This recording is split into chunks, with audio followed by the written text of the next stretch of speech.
Hi all, this is a test for my 508 Peugeot 508 Android radio. So it's one of those stock Androids, but it's customized for the 508, so it fits perfectly into the dashboard. Looks amazing, looks just like out of the showroom. So as you'll notice, this is a very basic car model which I bought. It had a very simple display over here with storage space underneath. The radio comes with a new grille. Luckily my color scheme means that this is black, so my air grills are black, so it matched perfectly with my my layout. It replacing the air grill means that you get your 7-inch screen in the car as it would have been if it was factory fitted. All my wiring is at the back. It fits perfectly. The wiring that I did was I took it all into the glove box, so you'll notice lots of wires in the glove box. It's not like that for everyone. If you don't need them, you don't have to. You can place the GPS antenna here. What I have done is I've taken the GPS antenna out through this small hole over there, which takes it right into the front of the car. In the front of the hood, I placed it outside, which means I get instant GPS signal as soon as I power it. The other things that I've got over here is £5 for a DVB, DAB, FM, USB key. The radio comes with 2 USB keys, USB slots. I've used this one to get digital radio. I'm waiting for an antenna splitter so I can connect it to the car antenna. At the moment I have to do with this, so let's just put it out for the purpose of this demonstration.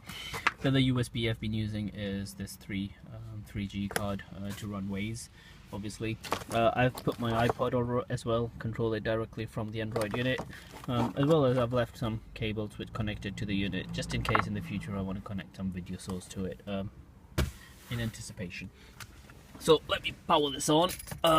You can get a good idea whilst it's booting up to get a rough idea of how long it takes to boot. So one downside, whenever I on it, it shifts to FM 87.5, so if you've got static in your area, you'll hear static. It doesn't bother me that much. Reason being is all the buttons work, so I can instantly reduce the volume. If you shift to reverse gear, bam, my camera should turn automatically, so you don't have to wait for the device to boot for the camera to turn on.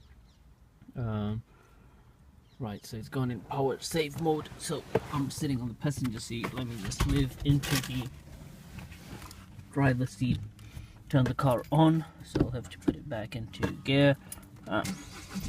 So car on, reverse, it should bring the camera directly back to neutral, power off, and let's keep the radio on though. Right, so that was just to demonstrate that the reverse gear automatically shifts the reverse camera. Reverse camera wiring is very easy, so put it out from there as well. This knocks off opens very easily, and get the wire through all of there. You can see it go through there right to the back of the car. So quickly now, features of the unit. So press menu, you get your launcher. So I've got a very user-friendly launcher over here. Let me just get the focus right. Okay. So what else can we do? Press band.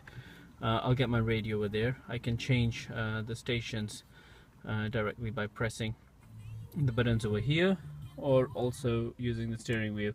So I'll not go too much into detail of the steering wheel functions, but they all work as the original unit. If I press menu, I'll come back to my launcher. I can press Waze. It will launch Waze with a 3G connection. Works perfectly. If I press list, I'll get all the applications that I've been using, so I can go back to the radio application. I can shut down the radio by pressing this back button.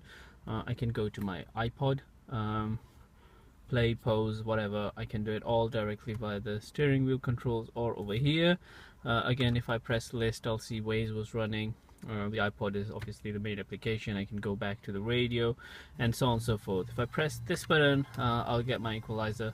I can set it the way I want.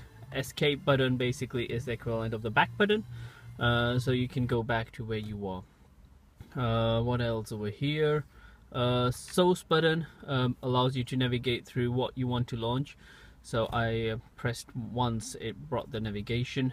Copilot is my main navigation app that I've set it because I wanted offline maps just in case I run out of 3G data allowance or whatever.